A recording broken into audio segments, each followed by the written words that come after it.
Hello दोस्तों, कैसे आप सब। आशा करता हूँ आप सब बढ़िया होंगे। दोस्तों, आज हम ऐसा देश के बारे में रोचक जानकारी आपको पेश कर रहे हैं जहाँ 20 लाख से ज्यादा भारतीय लोग इस देश में काम करते आ रहे हैं। एक ऐसा देश जहाँ के स्थानीय को भारतीय स्कूल में पढ़ने पर प्रतिबंध है। एक ऐसा देश जहाँ भारतीय महिलाओं को बहला फुसलाकर इस देश में बेचा जा रहा है और वो यौन शोषण की शिकार होती आ रही है। एक ऐसा देश जहाँ इस देश के कुछ हिस्से यूएई के भीतर और यूएई की भूमि उस क्षेत्र के भीतर है। एक ऐसा देश जहाँ हमारे देश भारत और श्रीलंकाई महिलाओं को इस देश में बेची जा रही है। जी हाँ, आज हम एक धनवान अरबी लोग रहने वाला अमीर देश ओमान के बारे में रोचक और काली सच्चाई आपको शेयर कर रहे हैं, जहाँ इस देश में सरकार की तरफ से मुफ्त में घर दिया जाता है। दोस्तों, ये वीडियो आप किस गांव, शहर और देश से देख रहे हैं हमें कमेंट में जरूर बताएं और चैनल पे नए हो तो कृपया सब्सक्राइब करें। दोस्तों, मध्य पूर्व एशिया में स्थित ओमान के आधिकारिक नाम सल्तनत ऑफ ओमान है, जो 3,09,500 वर्ग किलोमीटर में फैला हुआ। ओमान की जनसंख्या 47,13,000 से ज्यादा है। पूर्व में अरेबियन सी, पश्चिम में सऊदी अरब और यूएई, दक्षिण में यमन देश से घिरा हुआ ओमान दुनिया का 17वीं और एशिया का 21वीं सबसे बड़ा देश है, जिसका राजधानी और सबसे बड़ा शहर मस्कट है। दोस्तों, ओमान देश में किसी भी इंसान के बालिग होते हैं तो सरकार की तरफ से एक जमीन का टुकड़ा दिया जाता है, जहां पर वो अपनी मर्जी से खुद का घर बना सकता है। यदि ओमान के महीने की आय $1,000 से कम होती है तो उन लोगों को सरकार की तरफ से मुफ्त में भी घर दिया जाता है। दोस्तों, ओमान की अधिकांश आबादी का हिस्सा मस्कट के शहरी केंद्रों,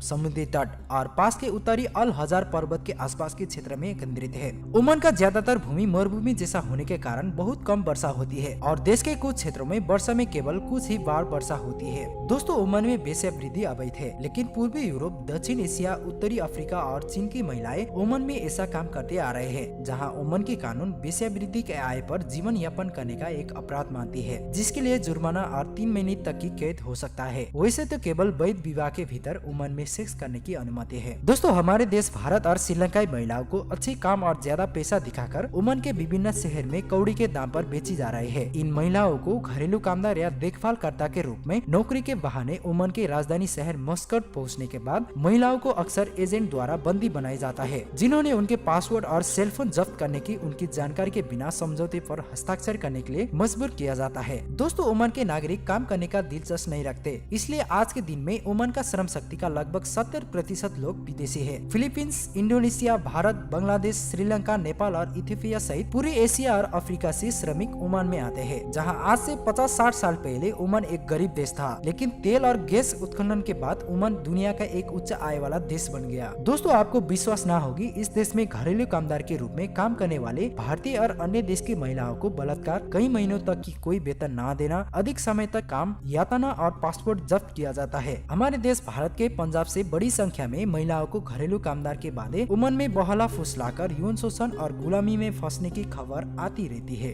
दोस्तों, पश्चिम एशिया में स्थित ओमान दुनिया का 65वां और एशिया का 47वां सबसे बड़ा अर्थतंत्र होने वाला देश है। ओमान की अर्थव्यवस्था काफी हद से तेल राजस्व पर निर्भर है, जहां अधिकांश निर्यात कच्चे तेल, पेट्रोलियम और प्राकृतिक गैस से होती है, जबकि आयातें मुख्य रूप से मशीनरी और परिवहन उपकरण और खाद्य पदार्थ शामिल होती है। ओमान के पास दुनिया का 21वीं सबसे बड़ा पेट्रोलियम भंडार है और तेल खपत के मामले में 97वें स्थान पर आती है, जहां इस देश ने 9 लाख बैरल तेल को एक दिन में खपत करती आ रही है। दोस्तों, ओमान में तेल की उत्पादन होने से पहले ओमान का अर्थतंत्र मछली, कृषि उत्पादन का व्यापार और पर्यटन पर निर्भर था। 1964 में ओमान पर व्यावसायिक मात्रा में तेल की खोजी होने के बाद पेट्रोलियम का उत्पादन और निर्यात तेजी से इस देश की अर्थव्यवस्था पर हावी हो गया। दोस्तों, ओमान में लगभग 6,70,000 से ज्यादा भारतीय है, जिनमें से 5,24,000 से ज्यादा वर्किंग वीसा धारक शामिल है। ओमान में 150-200 वर्षों से भी अधिक समय से भारतीय परिवार रहते आ रहे हैं। नवंबर 22 तक कुल 2,943 भारतीय मूल के लोगों के पास ओमानी नागरिकता है। दोस्तों, क्या आपको पता था ओमान में कई भारतीय पाठ्यक्रम और समुदाय संचालित स्कूल है, जहां स्थानीय ओमानियों को इन स्कूल में पढ़ने पर प्रतिबंध है। हाल ओमान में कई बड़े शहर में 10 से भी ज्यादा इंडियन स्कूल संचालन होती आ रही है। दोस्तों, क्वालिटी ऑफ लाइफ में ओमान का रैंकिंग 7वें स्थान पर आती है, जहां ओमान के सरकार ने अपने नागरिक के लिए स्वास्थ्य देखभाल, कम गरीबी दर, कम प्रदूषण और आगमन, उच्च क्रय शक्ति के साथ क्वालिटी ऑफ लाइफ का वादा करती है। इसके साथ ओमान एक कर मुक्त राष्ट्र है, जहां सरकार अपनी नागरिक से व्यक्तिगत आय पर कोई कर नहीं लेता है। इसके साथ ओमान एक कर मुक्त राष्ट्र है, जहां सरकार अपनी नागरिक से व्यक्तिगत आय पर कोई कर नहीं लेता है। इसके अलावा संपत्ति, पूंजीगत लाभ या मृत्यु होने वाली आय पर कोई कर नहीं लगाती है।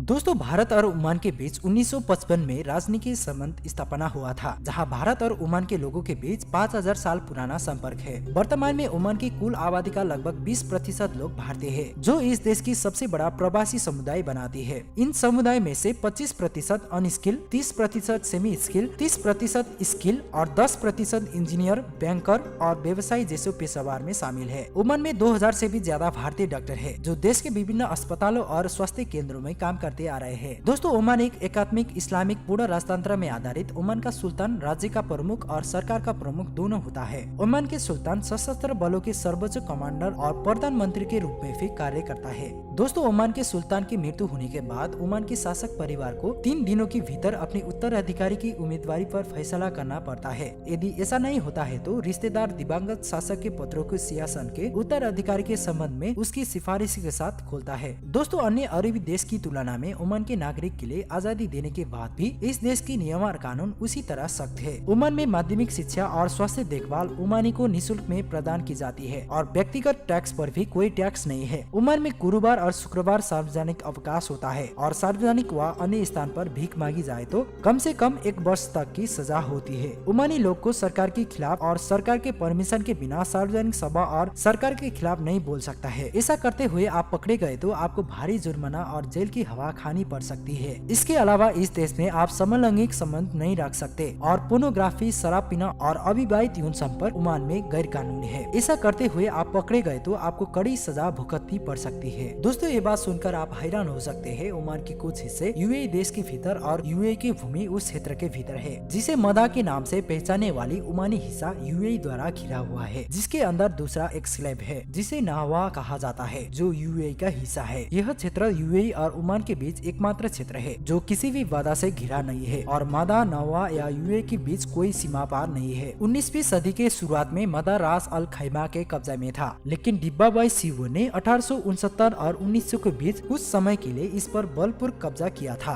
मदानियों ने 1930 के दशक में ओमान को इस रीढ़ विश्वास के आधार पर चुना था। ओमान समृद्ध और उसकी सरकार मजबूत है और 1969 में सीमा निर्धारण होने के बाद मदा निवासियों ने ओमान के साथ जुड़ने के फैसला ने उन्हें ओमान सल्तनत का एक हिस्सा बना दिया गया। दोस्तों, ओमान की सरकार 26 व्यवसाय की सूची को ही मंजूर देती है जो विदेशी के लिए दुर्गम है। वैसे तो टैक्सी ड्राइवर राष्ट्रीयता के आधार पर केवल ओमानी हो सकता है। दोस्तों, शुरुआती दौर पर ओमान एक बहुत ही गरीब देश था और उस समय इस देश का रहन सहन अफ्रीका के गरीब देशों जैसा था और बहुत झगड़ा हुआ करता था। इस देश में खाने के लिए पूरा अन्न नहीं था और पहनने के लिए अच्छे कपड़े और जूता भी नहीं था। उस वक्त 1970 में काबूस यहाँ के शासक बने और इसी सुल्तान ने पिछले 40-50 सालों में ओमान देश को गरीबी से बाहर निकाला और दुनिया में अलग ही पहचान भी दी। आज भी इस देश में सुल्तान काबूस के पुतले जगह जगह पर देखने को मिलता है। दोस्तों, ओमान के बारे में बनाई गई ये वीडियो आपको कैसा लगा, कृपया कमेंट में जरूर बताएं और ऐसे ही रोचक जानकारी के लिए चैनल को सब्सक्राइब कर ले।